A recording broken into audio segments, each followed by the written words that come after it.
You can feel it in the body before you can explain it. A message comes in or doesn't come in, and something old wakes up. Your chest tightens. Your mind becomes very busy.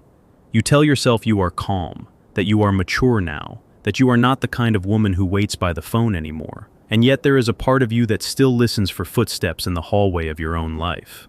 That is where the mother wound often hides. Not in dramatic memories, not always in obvious cruelty. Sometimes it hides inside loyalty, inside patience, inside the strange pride of being the one who understands, the one who stays, the one who does not ask for too much. It can look like devotion in love. It can sound like, I just want to be there for him. It can feel like tenderness. But underneath that tenderness, something much younger may be speaking, something learned very early. A child does not always say, I am starved for emotional safety. A child says, I will be good. A child says, I will not make trouble. A child says, if I am easy enough, useful enough, quiet enough, maybe love will stay. And years later, that sentence can become a romantic personality. A woman can enter adulthood carrying a nervous system that confuses emotional vigilance with love and self-erasure with loyalty. That is why some women do not fall in love with men first. They fall in love with the feeling of finally being chosen by someone who is emotionally hard to reach. It is a painful thing to admit, because on the surface, it looks noble. You are patient. You are forgiving. You are not dramatic. You are the one who can hold space. You are the one who does not run at the first sign of distance. But if you listen closely, there is often a hidden bargain inside that role. If I stay long enough, maybe I will finally be the one who matters. If I love carefully enough, maybe this time I will not be left. If I am understanding enough, maybe I will become unforgettable. That is not just romance. That is old survival dressed in soft clothes. And this is where Carl Jung becomes important, because Jung understood something that many people still miss. What we call love is often not pure love at all. It is a mixture of reality, fantasy, projection, and unconscious hunger. We do not only see the person in front of us, we also see the childhood wound that person touches. We see the unfinished story. We see the place where we still want to be rescued, finally, from the feeling of being emotionally alone. So when a woman says, I am loyal, that may be true. But the deeper question is, loyal to what? Loyal to the relationship, or loyal to the old hope that this time someone will give her the mothering she did not receive? Because the mother wound does not only affect how a woman feels about herself, it affects what kind of love feels familiar. It can make inconsistency feel magnetic. It can make emotional distance feel like a challenge instead of a warning. It can make a man's half-presence feel more stimulating than a stable, available love. Because stability does not trigger the same ancient alarm. Stability can feel boring to a nervous system that was trained to live on uncertainty. And then the woman calls it chemistry. She says, I don't know why I can't let go. She says, he is not even giving me much, but I think about him constantly. She says, it feels deeper than that. And sometimes it is deeper than that. But deeper does not always mean healthier. This is one of the hardest truths to face. A connection can feel profound because it is activating an old wound, not because it is destined. The body does not always know the difference at first. The body recognizes the pattern. The body remembers the emotional weather of childhood faster than the mind can name it. A woman who had to earn warmth may be especially sensitive to emotional withdrawal. A woman who had to stay small to keep peace may be especially drawn to people who make her shrink without saying a word. She thinks she is loyal to love, but sometimes she is loyal to repetition. And repetition is one of the unconscious's favorite languages. Jung would say that the psyche tends to repeat what has not been made conscious. Not because it wants to punish you, but because it wants you to see. The unconscious keeps bringing you to the same emotional doorway until you stop mistaking the doorway for destiny. Until you ask a more honest question. Not, why does this keep happening to me? But, what in me still believes this is what love looks like? That question can be uncomfortable because it removes the drama from the story and places responsibility back into your hands. Not blame, responsibility. There is a difference. Blame says, it is all your fault. Responsibility says, you can now see your part clearly enough to choose differently. And yes, there is a part to see. The mother wound often creates a persona, a social mask, built around being the good one, the adaptable one, the low-maintenance one, the woman who does not demand too much, because demanding too much once felt dangerous. The woman who can read the room, manage the mood, anticipate needs, and absorb tension. She becomes so skilled at emotional adjustment that she may not notice she has built a whole identity around being acceptable. But a persona, even a beautiful one, is still a mask. It helps you survive. It does not help you become whole. That is why romantic loyalty can become a disguise. A woman may think she is proving her depth by staying available to someone inconsistent, but often she is proving how well she can endure emotional deprivation without naming it. She is not only attached to him, she is attached to the role of the woman who can finally win love by not asking for it too loudly. That role is seductive because it feels morally superior. It feels generous. It feels feminine in the way our culture praises femininity when it means self-sacrifice.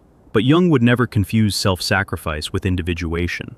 Individuation begins when a person stops living entirely through the expectations that shape them and starts asking what their own soul actually requires. And the soul does not require you to beg for basic tenderness.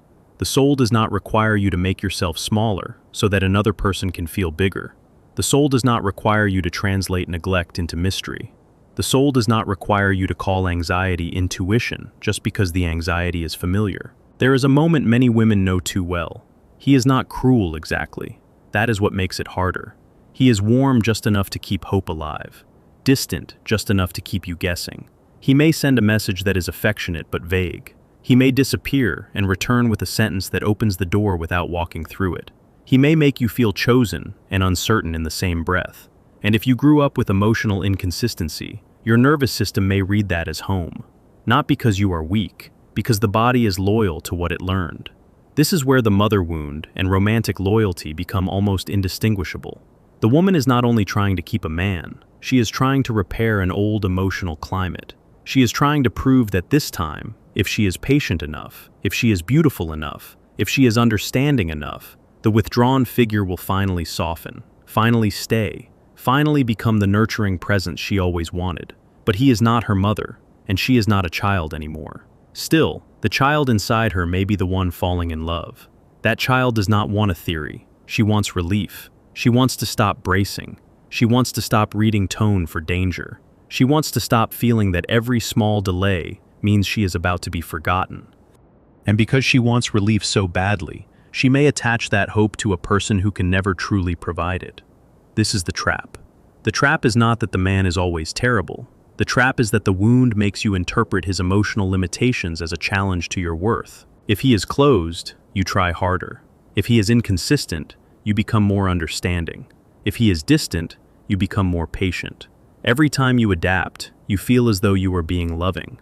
But sometimes, adaptation is simply the old wound negotiating for survival. The mother wound teaches a woman to overfunction in love. It teaches her to be the one who keeps the connection alive. It teaches her that if she can just manage the atmosphere well enough, she can prevent abandonment.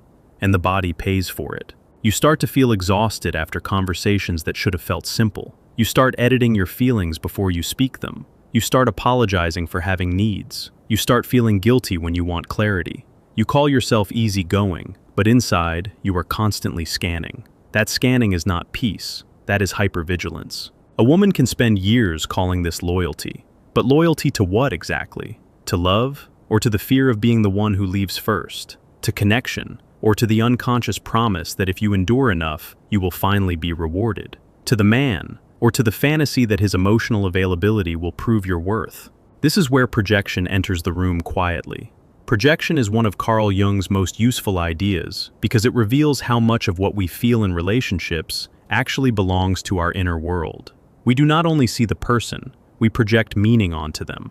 We place our unmet needs, our hopes, our ideals, our fears, and our childhood expectations onto a living human being who can never fully hold all of that. A man becomes more than a man. He becomes a screen for the mother wound. He becomes the place where the psyche hopes to replay the past and get a different ending. And that is why the pain can feel so intense. You are not only grieving a relationship, you are grieving an entire emotional history that keeps trying to live again through the wrong door. The deeper truth is that the mother wound often makes a woman confuse emotional intensity with emotional truth. If it hurts enough, it must matter. If she thinks about him enough, it must mean something. If she feels pulled back again and again, it must be fate. But the psyche is not always pointing to destiny. Sometimes it is pointing to an unresolved complex. A complex is an emotional knot around an early wound. It gets activated in the present, and suddenly the present is no longer just the present. A small silence can feel enormous. A late reply can feel like rejection. A change in tone can feel like the beginning of abandonment. The adult woman is standing in the room, but the child part is the one who hears the door closing. And once that complex is activated, the rational mind is often too late. You can tell yourself, he is busy. You can tell yourself, I am overthinking. You can tell yourself, I should be more mature. But if the wound is active, the body does not care about your clever explanation. The body remembers what it felt like when love was inconsistent. The body remembers waiting. The body remembers the strain of trying to stay good enough to keep a fragile bond intact. This is why so many women feel ashamed of their own attachment.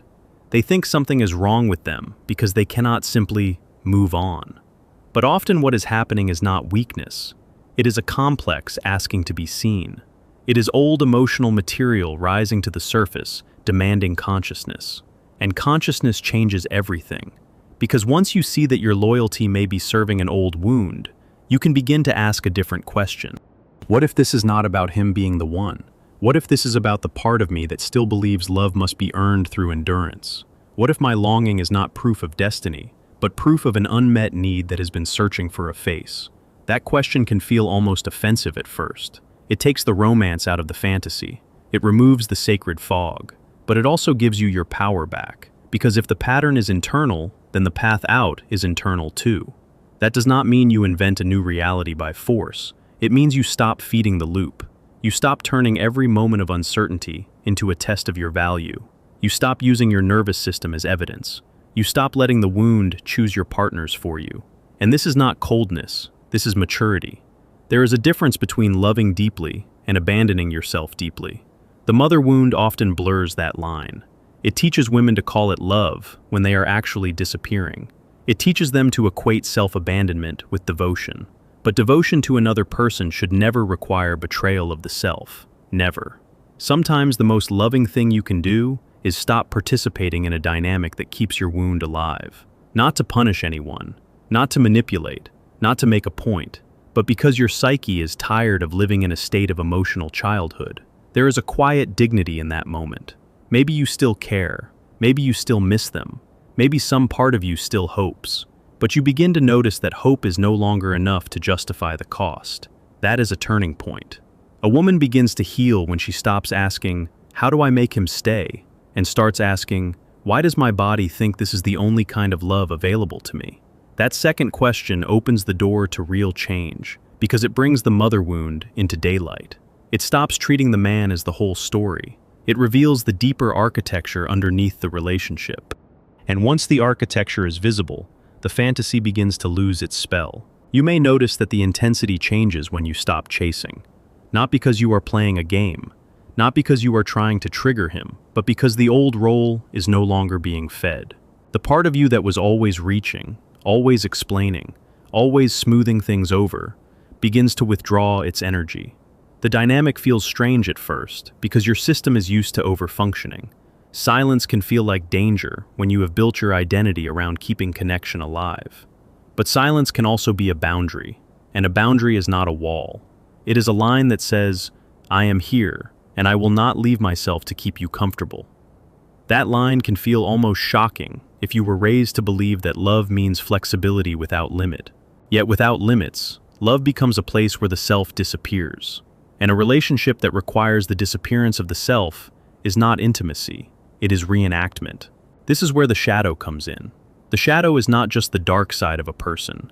It is everything we have disowned in ourselves because it was inconvenient, unacceptable, or unsafe. For many women with a mother wound, the shadow includes anger, need, grief, and the right to say no. It includes the part that wants to be held without having to perform. It includes the part that is tired of being the emotional adult in every room.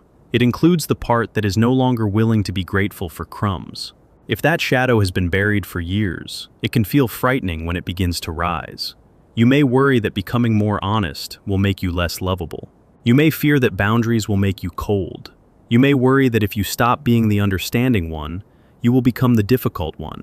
But what if the difficult one is simply the part of you that refuses to betray your own life anymore? What if your anger is not a problem, but a signal? What if your grief is not a weakness, but a truth? What if your need is not too much, but simply human? The mother wound often trains women to distrust those inner signals. It says, don't be selfish, don't be demanding, don't make a scene, be grateful, at least he is trying. And because the wound is old, the voice can sound like wisdom. But often, it is only fear wearing a respectable mask. Carl Jung understood masks. He called them the persona, the face we learn to present to the world. A woman shaped by the mother wound may develop a persona of being endlessly accommodating, emotionally intelligent, and easy to love. But underneath that persona, there may be a starving self that has never been allowed to speak plainly. The work is not to destroy the persona. The work is to stop mistaking it for the whole truth. Because when the persona dominates, a woman can become loyal to being admired for her patience, while privately suffering from the cost of that patience. She can be praised for being so understanding, while slowly losing contact with her own inner reality. And that is one of the cruelest things about this pattern. The world may reward the very behavior that keeps the wound alive. That is why healing often feels like disappointment before it feels like freedom. The moment you stop overgiving, some people will be confused. Some will call you different. Some will say you have changed. They may even say you are harder to reach. But often what they mean is that the old version of you was easier to consume. That does not mean you must become harsh. It means you must become whole. And wholeness begins when your loyalty shifts. Not from being loyal to the wound, not from being loyal to the fantasy, not from being loyal to the hope that someone else will finally fix what was never theirs to fix, but loyal to your own inner truth. If this names something you have never been able to say out loud, write a single sentence for yourself somewhere tonight. Just one. Something honest, something small, something that belongs to you. Because the first act of healing is often not a grand decision. It is a sentence the old self would not have dared to speak. Maybe it sounds like, I am tired of earning what should have been given. Maybe it sounds like, I no longer want to confuse longing with love. Maybe it sounds like, I can care without disappearing. Maybe it sounds like, I am allowed to want steadiness. That is how the spell starts to break. Not all at once, not dramatically. Slowly, like a room getting brighter by degrees. And as the room brightens, you begin to see how much of your romantic loyalty was actually a devotion to an old wound that wanted to be chosen. You begin to see that the ache was real, but the story you built around it may have been too small to hold the truth. You begin to see that the mother wound did not make you broken. It made you adaptive, over-adaptive maybe, but not broken.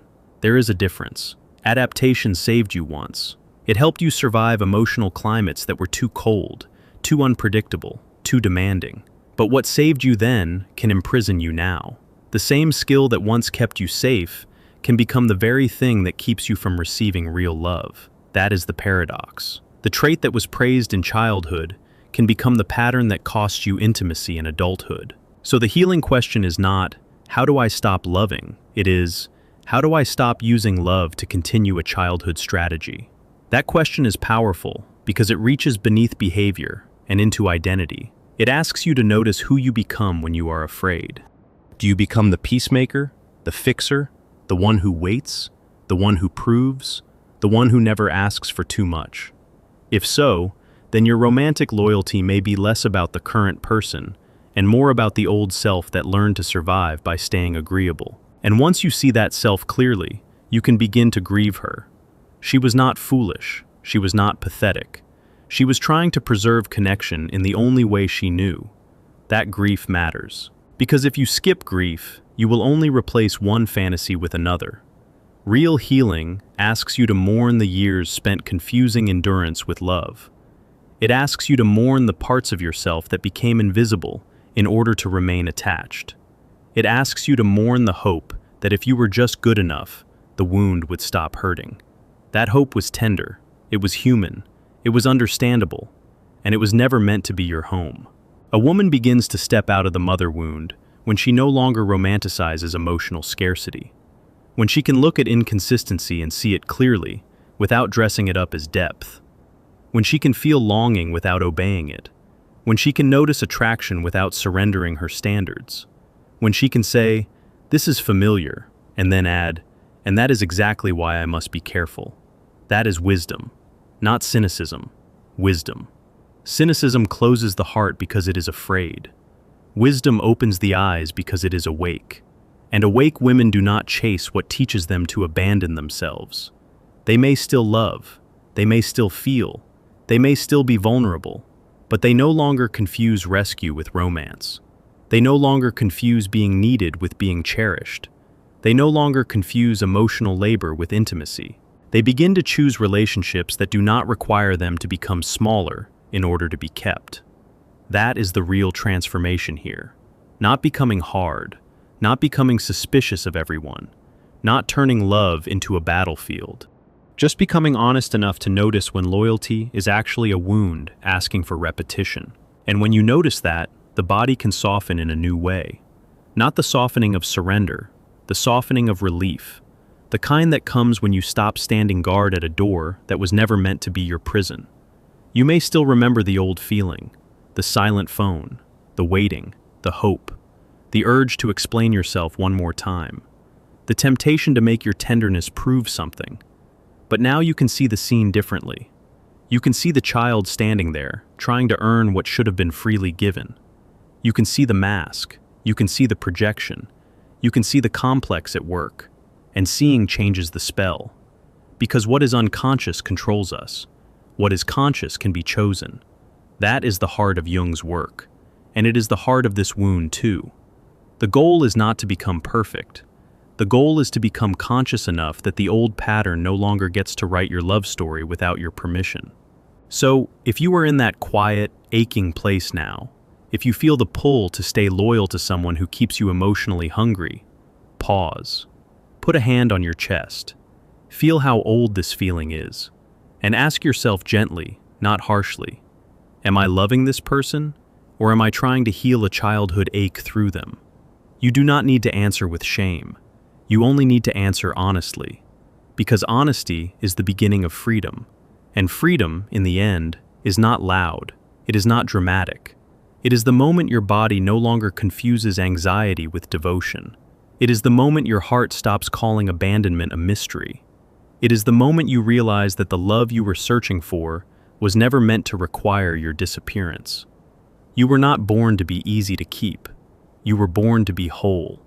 And when a woman becomes whole, she no longer has to disguise her wound as loyalty. She can love without losing herself. She can remember without returning to the old role. She can open her heart without handing over her boundaries. She can stand in the quiet of her own room, look at the silent phone, and know that her worth does not live on the other side of someone else's delay. My loyalty is no longer to what taught me to abandon myself. Let that be the sentence that stays with you, not as a slogan, not as a performance, as a return. A return to the woman who can feel everything and still choose herself.